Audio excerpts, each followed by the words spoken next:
Northern Uganda, especially the Acholi Sub-region, experienced an armed insurgency by the Lord's Resistance Army of Joseph Kony for nearly 20 years.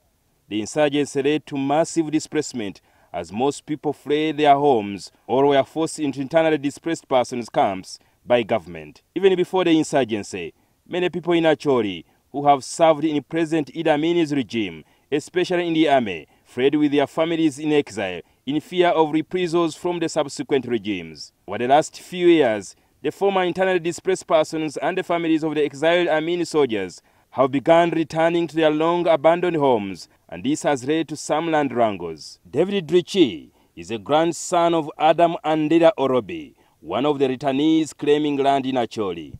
The other land measuring 148 acres, which is within the range of Peche division, that is Vanguard sub-ward, that we need our land. According to Gulu District Chairperson Martino Jaramapinduzi, who was appearing before the Commission of Inquiry into Land Matters, some former Amin soldiers and their families have begun threatening to evict people off the land they claim belongs to them. And threatening to evict hundreds of people. We have a case in Peche division where someone wants to evict over 2,000 people.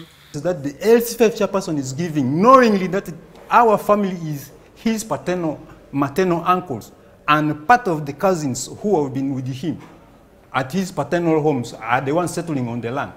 Others include Kanoma Kakodiri, Lieutenant General Amelio Mondo, the family of Suleiman Suru, and Abdallah Rajab, among others. The family of one Adam Andira is claiming 148 acres of land currently occupied by IDPs in Peche and 39 acres of land in Barage, which is occupied by the army.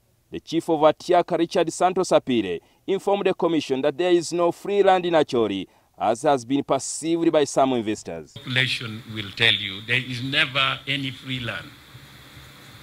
What people term as free lands are areas that are communal. And once you own it communally, it doesn't mean that it is free. Yeah. We welcome investment. But when you come, you have to talk to the local people, the owners of the land.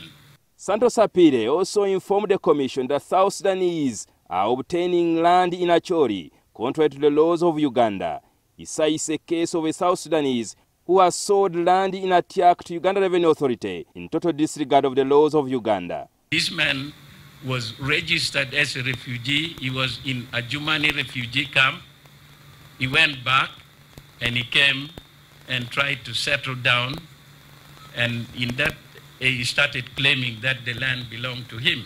Though the regional CID commander Wanyamawuriba assured the Commission of Police investigation in solving land conflict in the region, Justice Bamugamerire accused security officials of conniving with private businessmen to grab land in the communities. 80% by categorization, all crimes occur as a result of conflicts and disputes originating from land. Multiple titling have occurred and outright fraud has been discovered. There is alleged eviction of communities by persons misusing armed forces. President Idi Amin soldiers who were exiled and are returning in Acholi Sub-region, threatening people of eviction, would have to appear before the commission to defend themselves against the allegations. Jingo Francis, NTV in Gulu.